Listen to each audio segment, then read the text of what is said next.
On this James the Bike Guy, we're taking a look at the 2020 Trek Emonda SL5. We're going to go into some of the features and designs of this great looking bike, as well as find out what it weighs.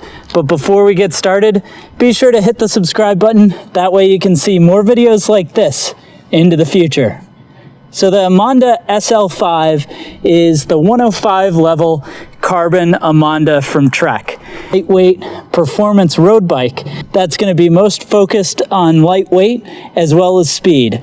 The SL5 version of the Emonda is going to be the entry-level carbon fiber version, but it's important to note that the Emonda series, which is Trek's lightweight performance series, is going to have an ALR aluminum frame version as well as an SLR top-end carbon.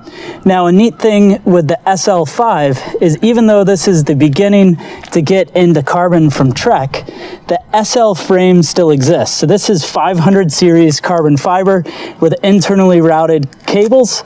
It's a very nice setup, and the 5 means that this bike is going to come with 105 parts. For perspective, a 6 would be Ultegra and a 4 would be Tiagra. Now, the fork is going to be carbon fiber blades. It's going to run a flat mount disc brake and a 12 by 100 front through axle, and then the frame itself is also going to run a 12 by 142 rear through axle with flat mount disc. Now, 105 parts like we said before, but this is going to be more performance oriented.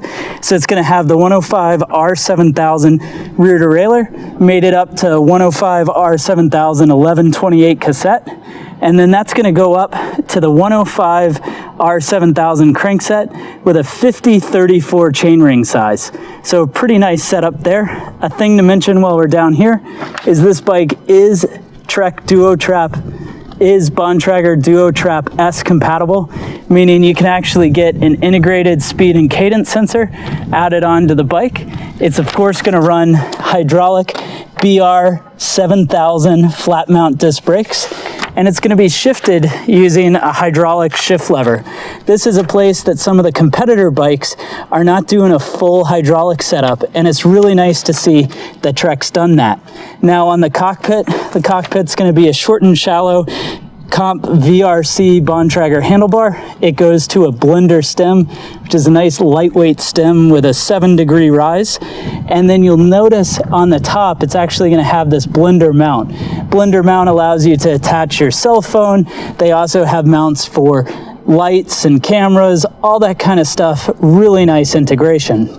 On the back of the bike, you'll be perched up on this Bontrager Montrose Comp saddle. It's a pretty nice and comfortable saddle, and it's going to be mounted up onto an aluminum seat mast cap.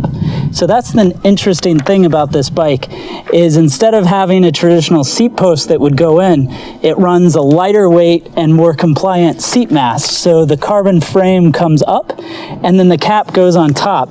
And really what that allows for is a much more comfortable setup while also being much more lightweight. The last things to mention about this bike is going to be the tires and wheels. So this particular bike is running Bontrager's R1 tires in a 700 by 25C width, and then they're going to be mounted up using these Bontrager Affinity rims. So the Affinity rims are going to be tubeless ready, 24 spoke, and they're 21 millimeters wide internal. And that really allows this to be a nice wide rim to actually carry these tires.